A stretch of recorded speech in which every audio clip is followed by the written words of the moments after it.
Michel Foucault, filósofo, sociólogo, psicólogo, historiador, enfim, um dos maiores intelectuais do século XX. Viveu entre 1926 e 1984, 58 anos, portanto, uma vida curta que, no entanto, deixou uma herança intelectual de valor inestimável. Foucault estudou a loucura, Foucault estudou a sexualidade, estudou o saber, estudou as relações de poder, fundamentalmente estudou as relações de poder. Neste vídeo veremos, no entanto, apenas brevemente o estudo Foucaultiano sobre a loucura na sua obra A História da Loucura na Idade Clássica, publicada no ano de 1961. Para início de conversa, Foucault observava que a loucura não foi, não é e não será um dado biológico. A loucura não é uma doença que existe como uma entidade independente da história. A loucura existe dentro da história. A loucura, portanto, é um dado cultural.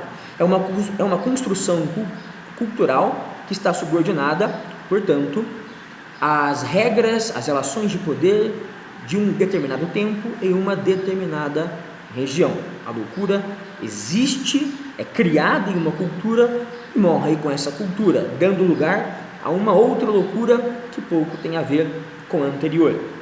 Não há uma continuidade na história da loucura, não há uma continuidade como se o século XIX e a psiquiatria tivessem descoberto o segredo da loucura. Bom, na Idade Média, o louco era o andarilho. O louco era aquele que vagava entre os feudos. O louco era aquele que não estava subordinado às relações de servidão, vassalagem e suzerania, que não estava subordinado à vida pela subsistência, que, repito, vagava. E, por vagar, por ser um andarilho, carregava um saber diferente, um saber maior, um saber visionário. O louco era digno de respeito, era digno de pena, de ajuda, e ele possuía um lugar de destaque no mundo medieval, um mundo criado, concebido por Deus. Portanto, Deus, ao criar o louco, havia reservado um local, um espaço social específico para ele. Ele possuía, o louco, uma função, portanto, uma função divina, uma função visionária. Sai a Idade Média, começa a sair a Idade Média e chega a Renascença, o Renascimento. E nos séculos XV e XVI, anos de 1400 e 1500, o louco adquire um caráter perigoso. O saber do louco passa a ser um saber esotérico, exótico, estranho por demais. Um saber cósmico, complexo, muito maior do que o saber fragmentado das pessoas comuns, mas um saber que por isso mesmo se aproximava do saber de Deus e daquele pecado original de Adão e Eva, o pecado do conhecimento. O louco, portanto, com esse saber perigoso, trágico, revelador de um possível apocalipse, o louco era afastado das pessoas. E aqui temos a imagem da nau dos loucos, da nau dos tolos.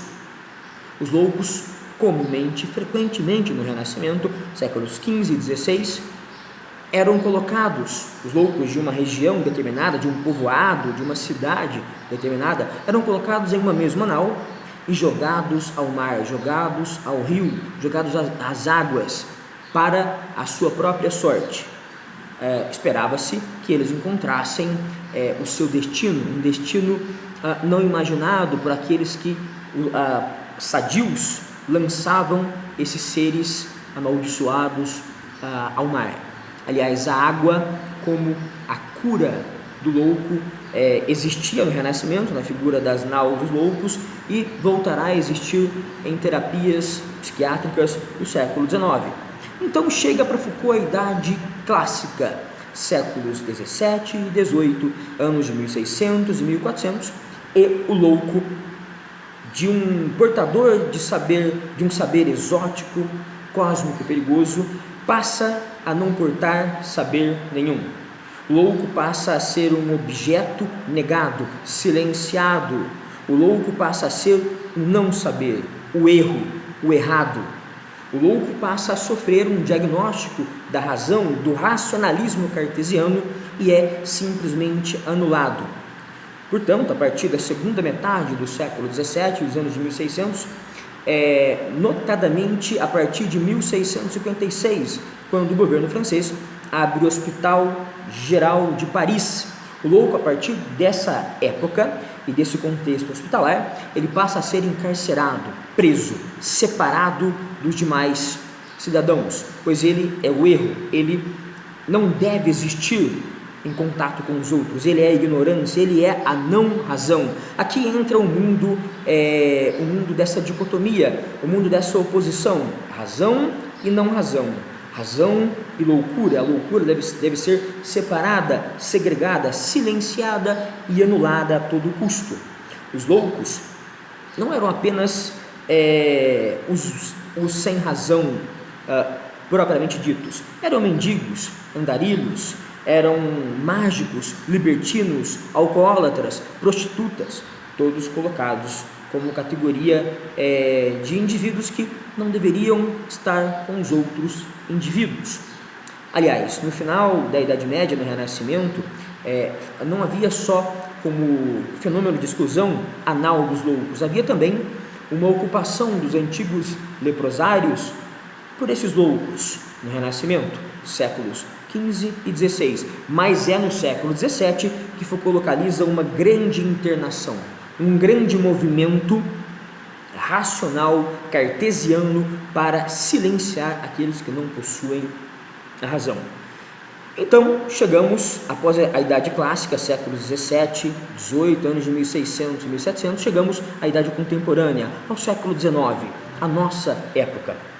Essa é a época em que a razão, que havia silenciado e segregado já o louco na Idade Clássica, é nessa época em que a razão ganha o status de ciência.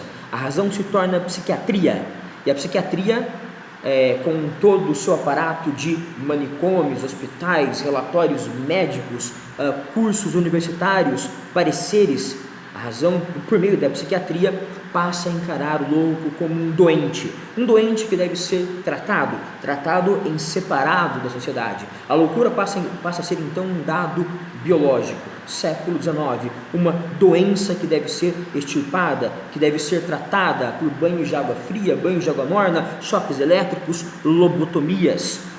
O médico ganha um poder tal que o louco passa a ser um objeto negado, o louco passa a ser um objeto passivo, plenamente controlado pelo saber psiquiátrico. Então, temos a construção dessa grande instituição que até hoje nos incomoda, o manicômio, que trancava o louco como apenas um doente.